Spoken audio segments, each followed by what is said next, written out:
So we have the spoilers for chapter 33 of Boruto 2 Blue Vortex, and as you guys know, this is the sneak peek, so it's just one page. The rest of the spoilers will likely be tomorrow or later tonight, we'll see. But for just a quick refresher here, because I know it's been almost a month, the prior chapter ended with Mamushi having the upper hand. He's now up to 1000 clones, so Rada apparently popped a pupil and she's now down for the count. There's also Kawaki, who kinda went overboard as well and overheated, so he's also out of commission. And then there's Boruto, who's more so concerned about Sarda at this point in time. So apparently, the fate of the world rests in the hands of Mitsuki. So we'll see what happens.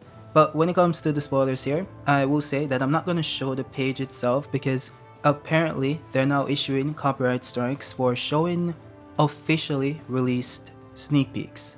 Yes, even though it's one page and it gives away minimal details about the chapter, they're still issuing strikes. So I'm not going to show the page itself, I'm just going to describe what is on it. And luckily, it kinda works because this is just a conversation, not much is happening action-wise. So the first panel is of Inojin looking at Kashin Koji, and he says, "An update?" Now Koji then replied saying, "My ability to view the future through the 10 paths or prescience starts suddenly at random. It is unfortunate, but I'm unable to freely view the future whenever I wish. That is how this ability works. From the moment I told you information about the new jutsu, which I think is referring to Inojin's new jutsu, not prescience itself, developments different from all the futures I saw up until now, or up until that point, began to occur." Then of course Inojin has this shocked Pikachu face for some reason.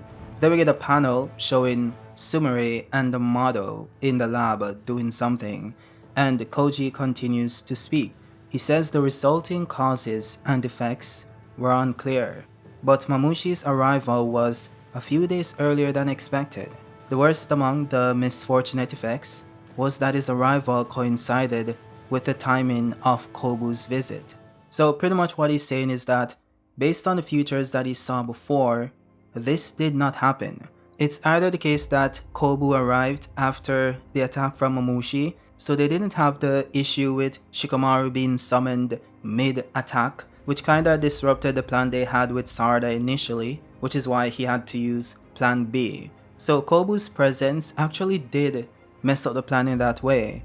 But it could also be the case, and I think this is more likely, that Kobu was to arrive before the attack of Mamushi. Because you have to remember, as he pointed out, Mamushi was supposed to attack several days later. So he attacked way earlier than he should have. So maybe Kobu arrived before the attack and left the village, and then Mamushi came after. So there wasn't any problems with Shikamaru not being present to execute the plan properly. So I do think that makes the most sense. And I will say, I pointed this out before, prescience is just not that great of an ability. Because for one, as he pointed out, he can't just view the future whenever. He just has to sit and wait for an update. And when he does get an update and he tries to implement any plan of sort, that then changes the futures that he saw. Because you have to remember, Koji himself acting on this vision or even knowing the future changes the future. And then when he tells the future to other people, that then changes the future even more. So in essence, the moment Koji gets a vision, that vision becomes unreliable, which of course doesn't make it useless because you still have some context about certain characters and what their abilities are and what they can do, but you just don't have future knowledge of their actual actions that will take place because those actions can change. So while the ability can be useful with teaching powers to other people because you do have additional context about future events and developments, you can't really trust those visions to do anything. Which is why I think Momoshiki's future ability is actually way better because it shows the future. What Momoshiki sees is what's going to happen. Even though prescience does show multiple futures, which would make it seem as if it's better, but it really isn't. Because once you see those futures change, you know? So from the single perspective of an ability that can see the future, prescience isn't really that great. It's more so great for information gathering and knowledge, but it's not great for predicting the future, really.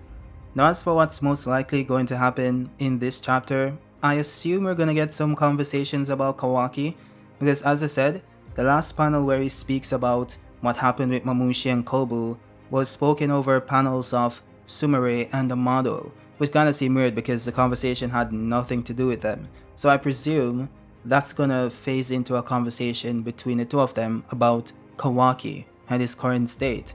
It does seem as if Kawaki did receive a separate power-up from Amado, because we have to remember that this is the second time he has gone to Amado for an increase. This isn't simply no limiter Kawaki. We saw that version of him before, and he wasn't able to beat Jura, even though I think it wasn't due to a lack of power because he did kinda destroy his body, but Jura was able to reform. So the entire phrasing of that fight was a bit weird because Kawaki did show the ability to damage Jura. He just needed to do it a bit more, I guess. I vaporize his entire body and see what works. So yeah, I'm not sure why the phrasing was about his strength and not just the application of it. But he did tell Amado to give him more power, and it seems like Amado agreed, and we saw that panel back in chapter 27 I believe, where Kawaki was laying on the table, which seems like Amado was doing some experiments. And then in chapter 28 he's flying through the sky with the utmost confidence that he can kill these people, which I do think is a bit weird because you'd assume that Kawaki prior to getting the additional improvements should be able to handle Mamushi, because not only is Boruto able to do it, and we'd assume that no limiter Kawaki by himself is relative to Boruto, if not stronger, not to mention Sarada, Shikadai, and even Chocho also being able to handle Mamushi.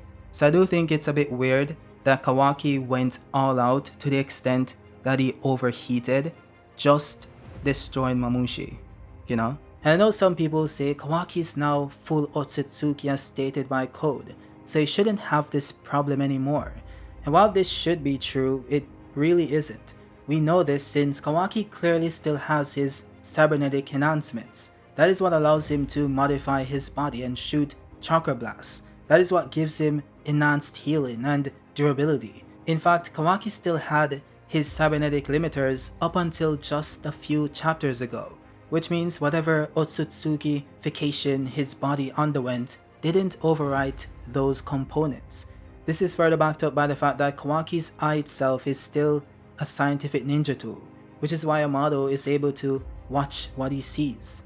So for all intents and purposes, Kawaki is still part cyborg, which means his body is susceptible to cybernetic failure. With that said, that's it for the video. If you guys liked it, drop a like. If you're new, subscribe. And also, if you guys want to learn more about Boruto's sword and why it has this immense potential, watch the video on screen.